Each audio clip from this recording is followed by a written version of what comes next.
다윗이 우리아를 죽이고 그 안에 밧세바를 빼앗은 사건은 정말 충격적인 사건이죠. 여기에는 우리가 잘 알고 있는 다윗과는 너무나도 다른 모습의 다윗이 등장합니다. 정말 다윗이 그랬어? 싶은 그런 내용이죠. 당시 다윗, 이 일이 있을 때 다윗은요, 왕들이 출정할 시기였어요. 그러니까 남의 나라와 전쟁할 때 나가야 되는 때가 있고 안 나가야 되는 때가 있었는데, 왕들이 출정하는 시기라는 것은 그 나라 왕도 왔으니 이 나라 왕도 가야 되는 거죠. 다윗은 나가야 될 마땅한 상황이었습니다. 그런데도 불구하고 다윗은 나가지 않았고 성에 머물렀죠. 남들은 죽음을 감수하며 피를 흘리며 싸우는 그 판국에 성에서 낮잠을 고온히 자고 저녁쯤 일어나서 거닐다가 목욕하는 여인을 발견하고 탐을 냈죠. 성경에 내 이웃을 탐내지 말라, 더 나아가서 내 이웃의 아내를 탐내지 말라, 십계명에 있어요. 내 이웃의 집을 탐내지 말라, 내 이웃의 아내나 그의 남종이나 그의 여종이나 그의 소나 그의 나귀나 물론 내 이웃의 소유를 탐내지 말라. 십계명의 말씀이에요. 다윗은 알고 있었을 거예요. 근데 그것을 무시하죠. 여인을 데려왔고 동침했고 단 한 번의 사건으로 임신이 됩니다. 이것을 은폐하기 위해서 여인의 남편을 전쟁터에서 소환하죠. 안부를 물어봅니다. 안부는 부차적인 거예요. 소환하는 목적은 이 남편을 아내에게 보내서 잠자리를 같이 하게 하려고. 다윗이 말하죠. 내 집에 가서 발을 씻으라. 이 발을 씻으라는 말은 안부를 묻는 중에 우연히 나온 말이 아니고 의도적으로 나온 말이에요. 발을 씻으라는 말은 아내와 잠자리를 같이 하라는 뜻입니다. 우리아는 이것이 무엇을 뜻하는지 분명하게 알았습니다. 왜냐면요, 우리아는 집에 가지 않았고 성중에 잤는데 왜 성에서 잤냐라고 물어볼 때 우리아가 이렇게 대답해요. 우리아가 다윗에게 아뢰되 언약궤와 이스라엘과 유다가 야영 중에 있고 내 주 요압과 내 왕의 부하들이 바깥들에 진치고 있거늘 내가 어찌 내 집으로 가서 먹고 마시고 내 처와 같이 자리이까. 이것이 무엇인지 알았다는 거죠. 사실 집에 가서 아내와 같이 자라는 것은 왕의 명령입니다. 이 사건이 기록되고 있는 사무엘 하 11장에서요 등장하는 모든 사람들은요 왕인 다윗의 명령을 다 하나같이 순종하고 따르고 있어요. 누군지 저희를 알아봐라, 데려와라, 요압에게 편지 보내서 이렇게 해라, 다 따르고 있어요. 그런데 이 왕의 명령을 따르지 않는 한 사람이 등장합니다. 이 사람이 바로 우리아예요. 다윗은요 당황합니다. 그럼에도 불구하고 다윗은 멈추지 않죠. 이번에는 거하게 술을 마시죠. 술 기운에 정신을 못 차리고 집에 가서 아내와 잠자리를 같이 하게 하려고요. 예전에 아브라함의 조카 롯이 술에 취해서 딸들과 잠자리를 같이 해가지고 민족이 생기죠. 그게 모압과 암몬이잖아요. 그런데요, 우리아는 그 술 기운에도 그렇게 거하게 취했어도 집에 가지 않습니다. 여전히 성에 머물죠. 이 두 번째 계획이 실패로 돌아가자 다윗은 가장 잔인한 방법을 택하죠. 자기 죄를 숨기고 모든 것을 우리아에게 덮어씌우기 위해서 살인을 계획합니다. 다윗의 편지는 정말 자상했습니다. 어떻게 죽일지를 상세히 기록해서 편지를 보내죠. 적의 매복 작전에 걸리게 해서 자연스럽게 죽도록 만들어라. 그것이 핵심이죠. 그냥 네가 잘 해가지고 어떻게 죽게 만들어라가 아니고 아예 어떤 식으로 죽여라는 것까지 상세하게 다윗이 기록해서 다윗이 어떤 사람인지 알 수 있겠죠.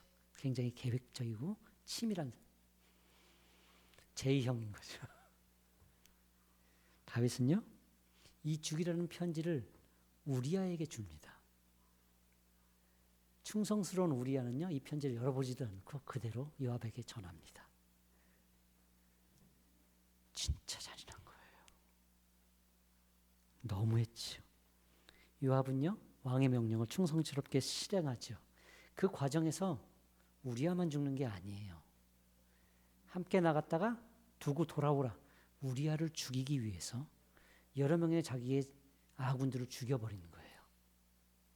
다윗은 한 사람만 죽인 게 아니에요.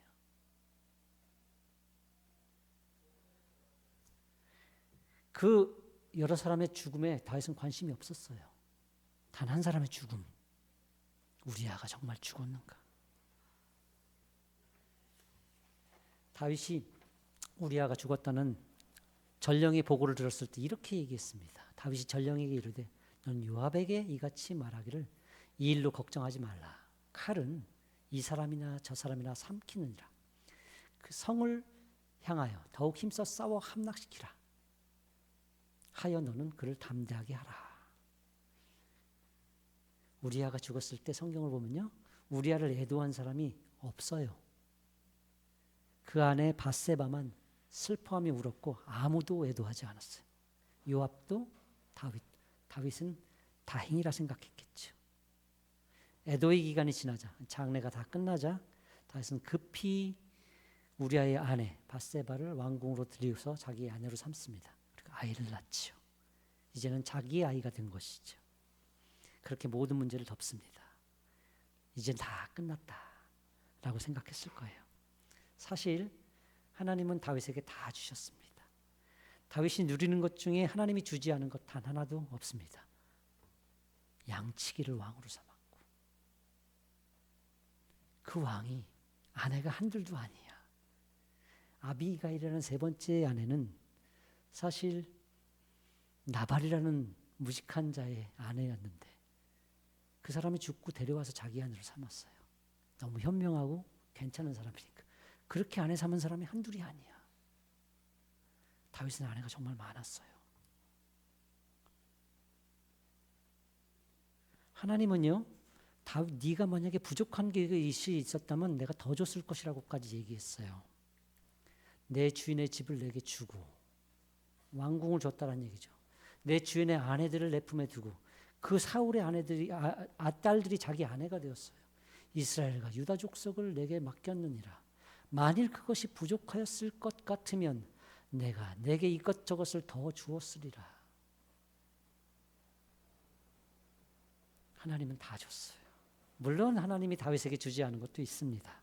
그것은 다른 사람에게 속한 거죠. 그건 다윗 것이 아니죠. 우리아와 우리아의 아내 밧세바는 다윗의 것이 될 수 있는 것은 아니죠. 그것은 가지면 안 되는 것이죠. 가지려 해서도 안 되는 것이죠. 사실 다윗이 왕으로 부름받은 이유는요, 그것을 지켜주기 위해 부름받은 거예요. 그 왕이라는 강력한 힘으로 다른 사람의 소유를 지켜주기 위해서 왕이 된 거예요. 그렇지 않습니까? 왕권을 하나님 왜 줬어요? 그 백성들의 소유를 지켜주기 위해서 왕이 됐는데 자기는 그 힘으로 남의 것을 빼앗았죠. 이것은 죄였습니다. 하나님은 그것을 악하다고 말씀하시지요. 다윗이 행한 그 일이 여호와 보시기에 악하였더라. 여호와 보시기에 악하였더라. 이 표현이 우리가 열왕기상하, 역대상하 계속 보다 보면요, 이 표현들이 등장합니다. 누구에게 등장하죠? 악한 왕들에게. 이건 악한 왕들을 향한 공식적인 하나님의 선포예요. 근데 이 공식적인 선포가 다윗에게 이루어져요. 여호와 보시기에 악하였더라. 그가 여호와 보시기에 악을 행하여, 이런 표현들이 끊임없이 나온다고요. 악한 왕들에게. 놀랍지요. 다윗이 그럴 수 있을까? 죄는요, 틈을 탑니다. 스스로 나태해지면요, 죄는요 엎드려 있다가 확 덮치는 수가 있어요. 가인이 아벨을 죽였을 때 하나님께서 하신 말씀이 그거였어요.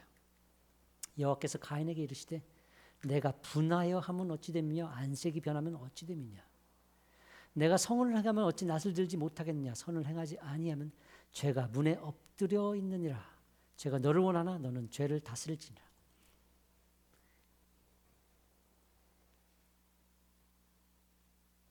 이 하나님의 경고를 무시하고 아벨을 죽이죠. 신앙생활은 영적 전쟁입니다. 부지런할 것인가 나태할 것인가 내가 선택하는 문제예요. 하나님께 복종할 것인가 내 욕망에 복종할 것인가 이것도 내가 선택하는 문제.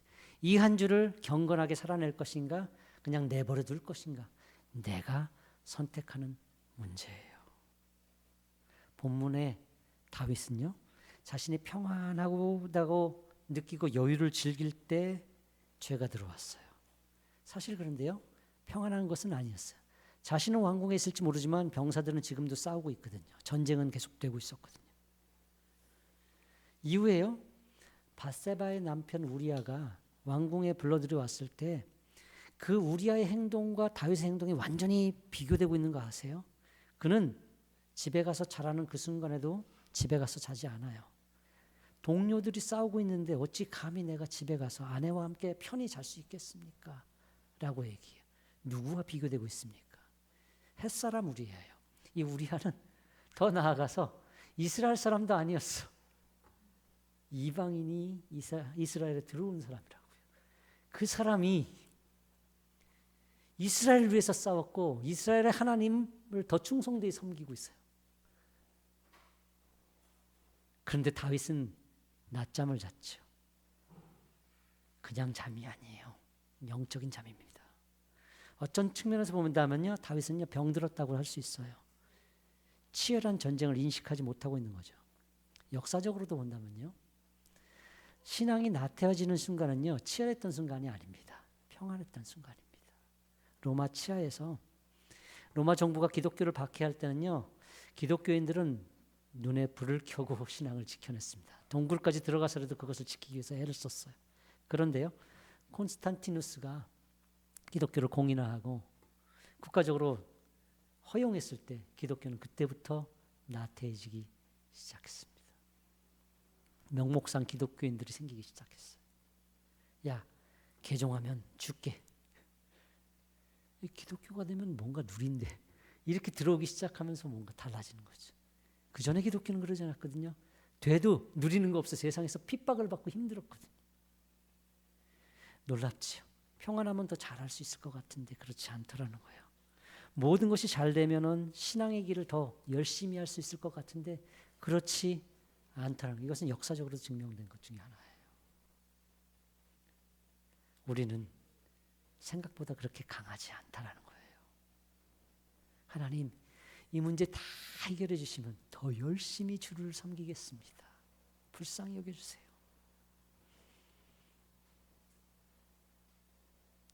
정말요?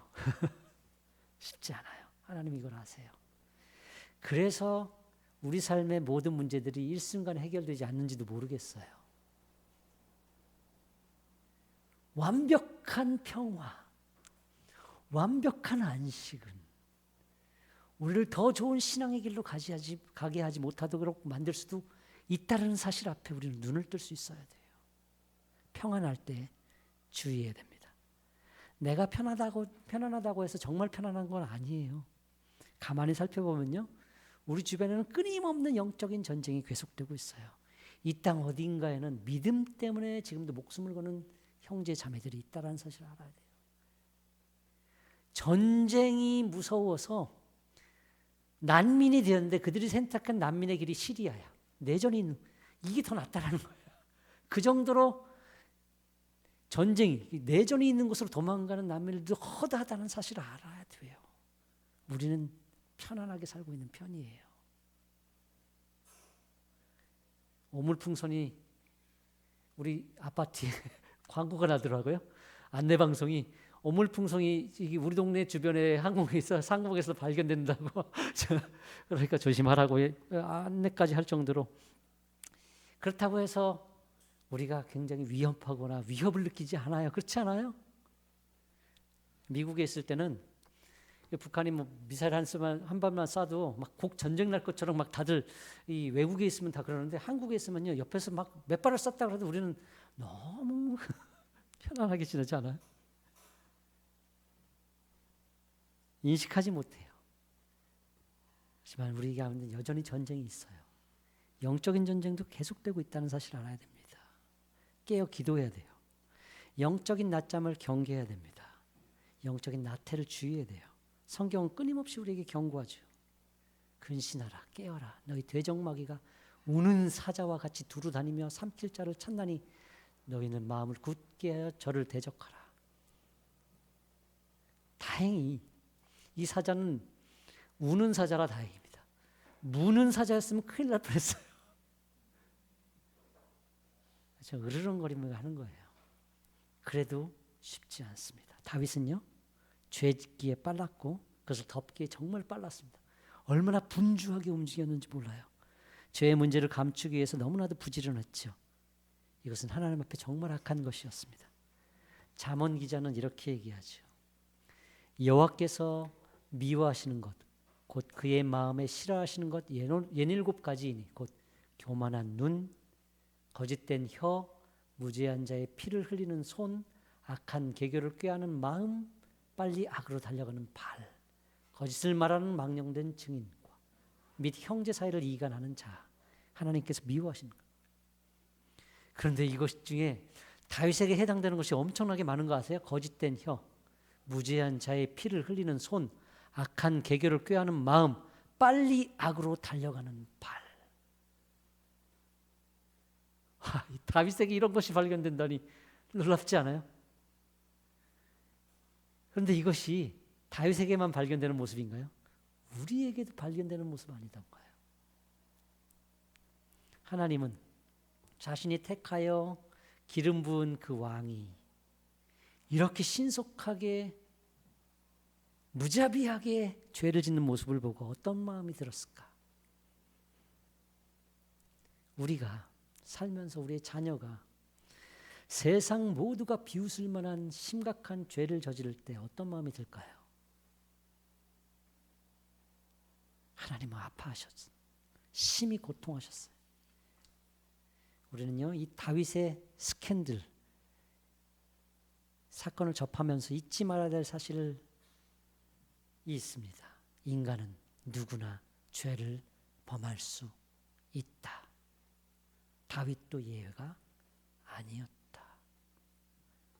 그 누구도 그렇게 강하지 않다라는 사실을 알아야 됩니다. 우리는 쉽게 무너질 수 있습니다. 너무나도 쉽게 바닥까지 내려가서 칠 수 있는 존재가 바로 우리예요. 조심하고 또 조심해야죠. 항상 근신하고 깨어 있어야죠.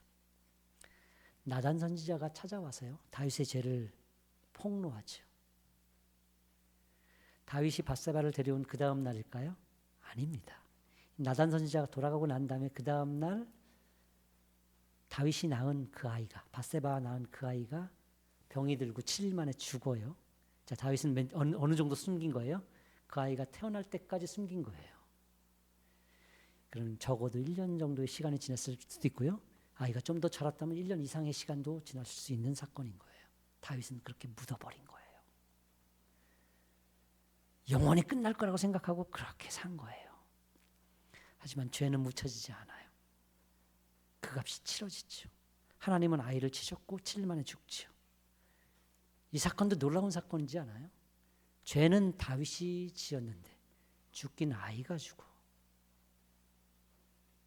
왜 다윗이 죽지 않고 아이가 죽을까? 우리는 그 이유를 다 모릅니다. 그러나 분명한 것 하나가 있는데 뭐냐면요, 죄는 희생이 따르더라는 거예요. 그 값이 치러드는 거예요. 성경은 죄의 삭은 사망이라고 얘기하잖아요. 그 이상은 실로 단순한 희생이 아니에요. 생명을 요구할 만큼 강력한 것이 죄값이에요. 구약의 성도들이 죄를 지을 때 동물을 희생했어요. 피를 흘렸다고요. 희생을 요구해요. 그만큼 죄는 무섭고 두려운 것이에요. 그래서 아십니까? 우리의 죄도 값을 요구한다는 거예요. 우리는 죄값으로 죽어 마땅한 존재입니다. 하지만 우리의 범죄함으로 우리는 죽지 않았어요. 우리 구주 예수 그리스도가 죽으셨죠. 하나님의 아들이 대신 죽었다. 이것이 우리의 죄값이에요. 하나님의 아들의 값이 아니고서는 우리는 용서받을 수 없을 만큼 우리의 죄는 심각하고 치명적인 거라는 뜻입니다. 단순하지 않다라는 얘기예요. 너무 죄를 쉽게 생각하지 말아야 돼요. 그런데 결과적으로 우리는 죽지 않았어요. 그 심각한 죄에도 불구하고 우리는 살아남았죠. 무엇이 이것을 가능하게 했죠? 우리가 한 게 없어요. 그냥 거저 받았어요. 어쩌다 보니 그 추악하고 더러운 죄에서 건진받아서 이렇게 생명을 누리고 있는 것이죠. 이것이 은혜입니다. 우리에게 은혜는 그리 멀지 않습니다. 우리 눈앞에 바로 은혜가 있어요. 거울을 볼 때마다 그 거울 앞에 서 있는 사람이 은혜예요. 다윗은 그 은혜를 절절하게 깨달았을 겁니다. 내가 주고 마땅한데 어떻게? 내가 주고 마땅한데 어떻게 예수님께서 우리가 받은 은혜는 우리 눈앞에 있어요. 은혜를 받은 자답게 살라는 명령이 하나님의 명령입니다. 이 한 주도 어떻게 살까를 고민할 수 있어야 된다는 뜻인 것이지. 찬양하기 원합니다.